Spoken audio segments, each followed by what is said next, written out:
Hi, I'm Pastor Mike Wallman of the Grace Presbyterian Church in Vista, California, and I'm going to be doing this series on encounters with Jesus throughout the summer. And this Sunday, I'm looking at the encounter where Jesus goes into the temple and he sees all of the distractions inside the temple of God in Jerusalem with money changers and sellers of animals for the sacrifices and all the cacophony of sounds and distractions that are going on there. And he picks up a bunch of cords and he starts chasing people out and overturning tables. And it must have been quite an event. And it's not the image that we think of Jesus as being.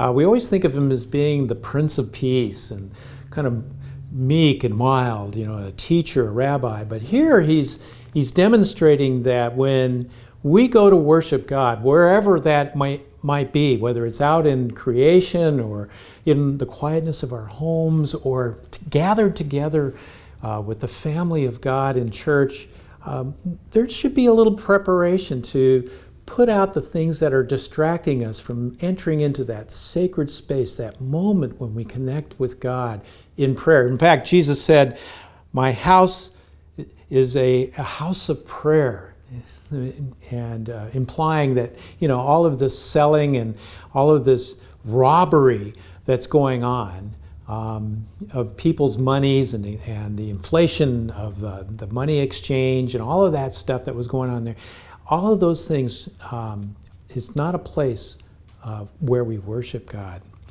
I love that story in John and Matthew, Mark, and Luke. They all contain this encounter of Jesus with the people of God in the holy temple of Jerusalem.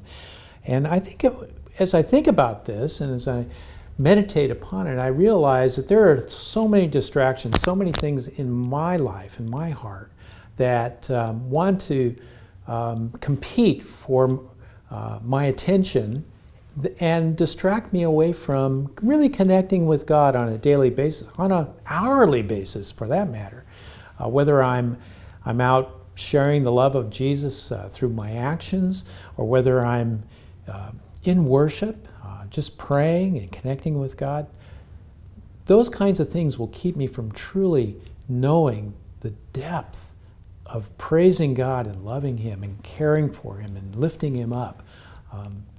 So when we go to worship, whether, again, it's in our home or out in creation or at church, let's take time to prepare our hearts to enter into that very sacred space where there are no distractions, where we can truly connect with God. So come join us. We're going to unpack this some more on Sunday, and it's really an exciting passage of Scripture as we look at all the dynamics of that. And I hope you can join us at 9 o'clock for our traditional worship, 10:30 for our contemporary worship. Until then, may God bless your day.